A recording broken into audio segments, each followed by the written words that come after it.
तो hello students, कैसे हो आप सभी। उम्मीद करता हूँ आप सभी अच्छे होंगे और मज़े कर रहे होंगे। हम क्लास 10th में चैप्टर नंबर 9 सोल्व कर रहे थे। हमने क्वेश्चन नंबर 1 to 13 है वो सोल्व कर लिए हैं। आज हम क्वेश्चन नंबर 14 है वो सोल्व करेंगे और आप इसको इम्पोर्टेंट मार्क कर लेना। और ये बहुत ही बढ़िया क्वेश्चन है, आप इसको इम्पोर्टेंट मार्क कर लेना। अब इसका डायग्राम बहुत ही अच्छे से आपको बनाना है। हालांकि इसमें एक बुक में दे रखा है, लेकिन हम खुद ही बना सकते हैं अगर हम अच्छे से इसको क्वेश्चन को रीड कर रहे हैं। तो देखो क्या बोल रखा है, a 1.2 metre tall girl spots a balloon moving with the wind. ठीक है, अभी बोल रखा है कि एक लड़की है जो ग्राउंड पे खड़ी होगी, वो तो हमें पता ही है, प्रैक्टिकल तो हमें पता ही है। ठीक है,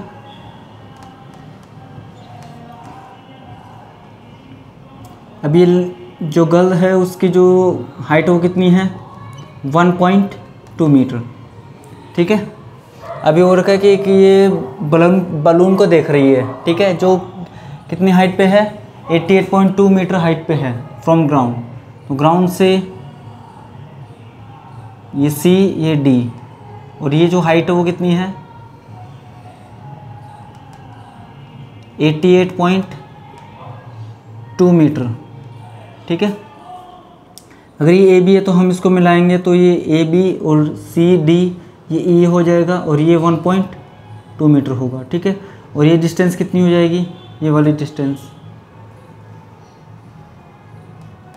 88.2 में से 1.2 माइनस कर देंगे हम तो क्या हो जाएगा, 87 मीटर हो जाएगा। ठीक है ना, डी से लेकर ई तक की डिस्टेंस 87 मीटर हो गई। ठीक है, अभी क्या बोल रखा है, the angle of elevation of balloon is from the horizon at any instant कितना, 60 डिग्री है। तो पहले कितना है देखो,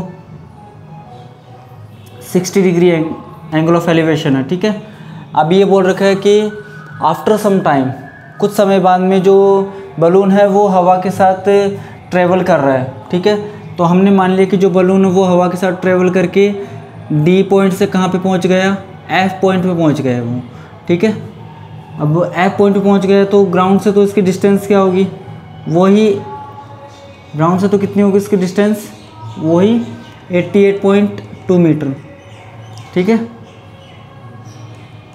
अब देखो इसको मिला देते हैं हम, ये ई हो गया, ये एफ, और ये एफ तो हो चुका है, ये जी और ये एच। ठीक है, अब ये कितना होगा, वही होगा 88 में से 1.2 माइनस कर देंगे तो 87 मीटर आएगा, और ये कितना होगा, 1.2 मीटर होगा। ठीक है ना, ये 1.2, ये 1.2, ये 1.2। ठीक है, अभी और का द एंगल ऑफ एलिवेशन कितना हो जाता है, 30 डिग्री हो जाता है। ठीक है, अगर यहाँ से यहाँ पे बलून जा रहा है तो इसकी आंखों का एंगल ऑफ एलिवेशन क्या हो गया, रिड्यूस हो गया, कम हो गया। पहले 60 डिग्री था यहाँ पे, अब कितना हो गया, 30 डिग्री हो गया जब बलून यहाँ पे पहुँच गया। तो अभी ये बोला कि आपको find the distance travelled by the balloon during the interval. तो इस इंटरवल में यहाँ से यहाँ तक वो कितना चला वो हमें फाइंड करना। तो हमने मान लिया कि x मीटर चला वो। ठीक है ना, x मीटर डिस्टेंस उसने कवर की, तो ये x मीटर, ये x मीटर, और ये भी कितनी होगी, x मीटर। अगर मैं BC को y मीटर मान रहा हूँ तो ये भी कितना होगा, y मीटर होगा, क्योंकि क्या दिख रहा है आपको, ये रेक्टेंगल दिख रहा है। ठीक है, तो देखो पहले हम थोड़ी लैंग्वेज लिख रहे हैं इसकी। ठीक है ना, here AB is 1.2 metre tall girl. यहाँ पे AB क्या है, एक लड़की है जो कितनी, उसकी हाइट है 1.2 मीटर। ठीक है, and the height of balloon, the height of balloon from ground is 88.2 metre and the angle of elevation,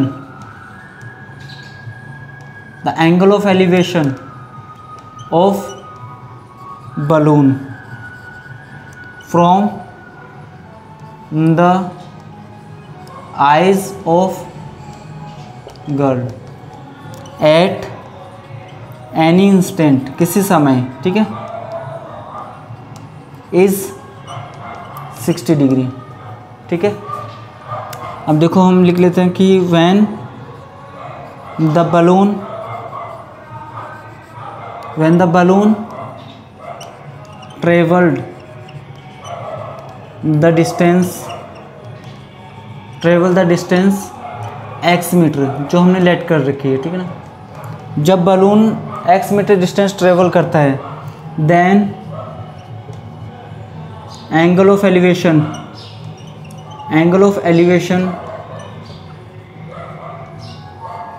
of balloon from the eyes of girl reduce 30 degree, ठीक है। तो पहले वो यहाँ पे बलून थी, यहाँ पे देख रहे थे, तो एंगल ऑफ एलिवेशन कितना था, 60 डिग्री था। जब बलून ने x मीटर डिस्टेंस ट्रेवल की तो वो यहाँ पे देख रही है। अब इससे एंगल ऑफ एलिवेशन कितना हो गया, 30 डिग्री हो गया, ठीक है। हियर देखो BCEA या फिर ABC, here ABCE and CHGE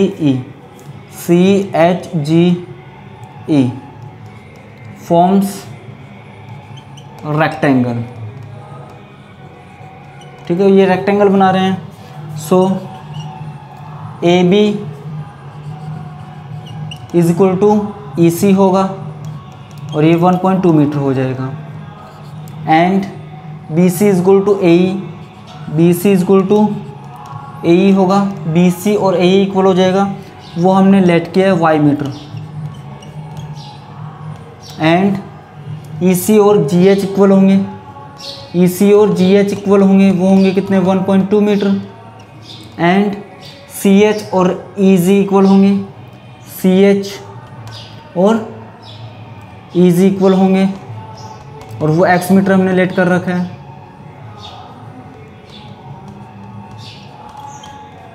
ठीक है। अब देखो हमें किसकी वैल्यू चाहिए, DE की वैल्यू चाहिए हमें, ठीक है।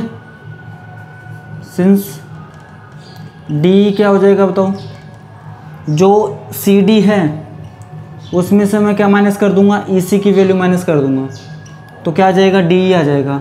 तो DE कितना आ जाएगा देखो, 88.2 में से माइनस कर दो 1.2, तो DE कितना आएगा, 87 आ जाएगा, ठीक है।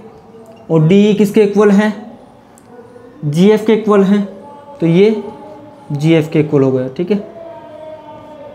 अब जितनी भी रिक्वायरमेंट थी हमें वो सब कुछ हमने लिख लिया, बस क्या बची, कैलकुलेशन बची है, ठीक है। एक बार फिर से समझा देता हूँ मैं आपको।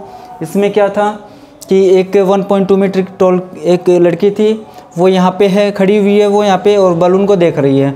अब जब वो बलून को देख रही है तो बलून ग्राउंड से कितना ऊंचा है, 88.2 मीटर ऊंचा है। जब वो देख रही है तो उसकी आंखों से उसके टॉप का एंगल ऑफ एलिवेशन कितना है, 60 डिग्री है, ठीक है। उसके बाद balloon x metre distance travel करके F पे पहुंच जाता है वो, ठीक है। तब वो देखती है कि इसका एंगल ऑफ एलिवेशन कितना हो रहा है, 60 डिग्री से 30 डिग्री हो गया, ठीक है।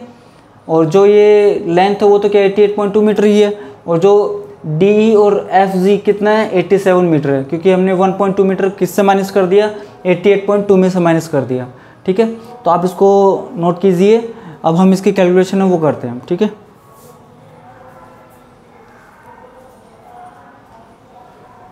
तो आपने इसको नोट कर लिया होगा, अब इसकी कैलकुलेशन करते हैं। देखो जो भी चीज़ें हमें रिक्वायरमेंट है वो सब हमने डायग्राम में मेंशन कर रखी है।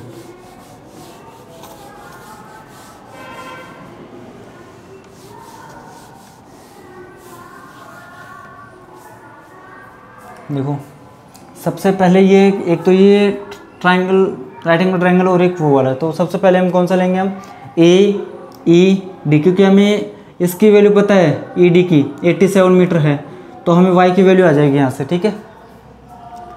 नाउ फ्रॉम ट्रायंगल AED क्या हो जाएगा, ये tan A हो जाएगा, और tan A क्या हो जाएगा, ED अपॉन में AE। तो tan 60 डिग्री ए डी कितना है 87, ए कितना है वाई, tan 60 कितना होता है √3 होता है, और ये 87 अपॉन में वाई हो गया। तो यहाँ से y की वैल्यू कितनी आ गई 87 अपॉन में √3 आ गई। ये इक्वेशन नंबर 1 हो गई। ठीक है, नाउ फ्रॉम ट्राइंगल, आप कौन सा ट्राइंगल लेंगे हम, और कौन सा दिख रहा है आपको राइट एंगल, ये दिख रहा है AGF, AGF। तो यहाँ से क्या हो जाएगा tan A इक्वल टू, ये देखो ये कितना है GF है और अपॉन में AG हो जाएगा, GF अपॉन में AG। अब देखो क्या हो जाएगा ये tan, अब देखो इस वाले ट्राइंगल में एंगल कितना 30 डिग्री, तो tan 30 डिग्री इक्वल टू क्या आ गया, GF कितना है 87 अपॉन में x प्लस वाई है, ये x प्लस वाई। tan 30 कितना होता है 1 अपॉन में √3 होता है, और ये 87 अपॉन में x प्लस वाई की वैल्यू कितनी है 87, या फिर एक बार y रख लो आप। ठीक है, क्रॉस मल्टीप्लाई करेंगे तो x plus y equal to क्या आ गया 87 √3 आ गया। ठीक है, अब देखो x प्लस वाई की वैल्यू यहाँ से रख दो आप 87 √3 इक्वल टू 87 √3। तो x की वैल्यू कितनी होगी देखो, ये आ जाएगा 87 √3, ये उधर जाएगा तो माइनस का 87 अपॉन में √3। तो x की वैल्यू कितनी हो गई, एलसीएम लेंगे तो कितना आएगा √3 आ जाएगा। अब √3 को 3 से मल्टीप्लाई 3 आएगा, 3 को 87 से मल्टीप्लाई करना है,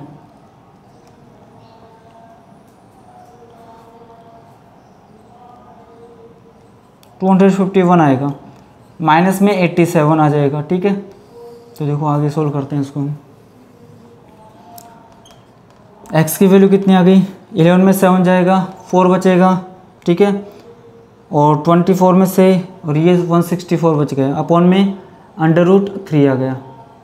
ठीक है, इतना बचेगा, 11 में से 7 जाएगा 4 बचेगा। ठीक है, फिर 24 में से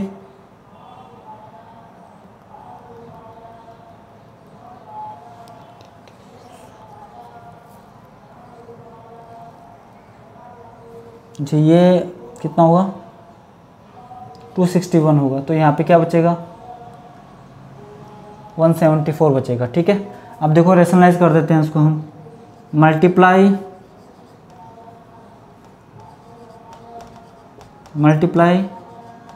numerator and denominator by √3 we get x की वैल्यू कितनी हो गई 174 इंटू में √3 अपॉन में √3 इंटू में √3।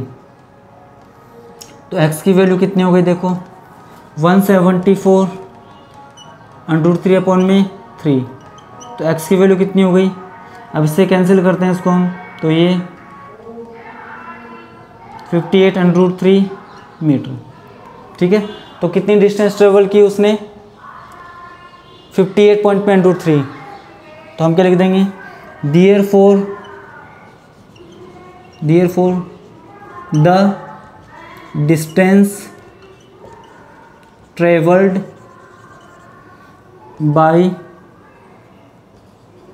by the balloon during the interval is 58 √3 metre. ठीक है, तो देखो एक बार मैं फिर से समझा देता हूँ आपको। एक लड़की खड़ी हुई यहाँ पे, ठीक है, और एक बलून है जो कितनी हाइट पे है 88.2 मीटर हाइट पे फ्रॉम द ग्राउंड। ठीक है, वो यहाँ से देख रही है इसको, तो उसका एंगल ऑफ एलिवेशन कितना था पहले 60 डिग्री, फिर बलून यहाँ से यहाँ पे एफ पे आ गया तो उसका एंगल ऑफ एलिवेशन कितना होगा 30 डिग्री हो गया। अब हमें ये फाइंड करना था कि इसने कितनी डिस्टेंस ट्रेवल की। ठीक है, अब ये हमें पता है 88.2 है और ये 1.2 है, तो ये कितना हो गया 87 हो गया ये, और ये भी कितना होगा 87 होगा। हमें दो राइट एंगल ट्राइंगल दिख रहे हैं इसमें AED, इससे हमने y की वैल्यू फाइंड की, फिर हमने AGF, इससे हमने x प्लस वाई में से y की वैल्यू हमें पता है, हमने x की वैल्यू फाइंड कर ली, वो कितनी आई 58√3 मीटर आ गई। ठीक है, तो हमने ये बता दिया कि जो बलून है उसने कितनी डिस्टेंस ट्रेवल की है उस इंटरवल में। ठीक है, D से F तक चलने में कितनी डिस्टेंस ट्रेवल की उसने 58√3 मीटर।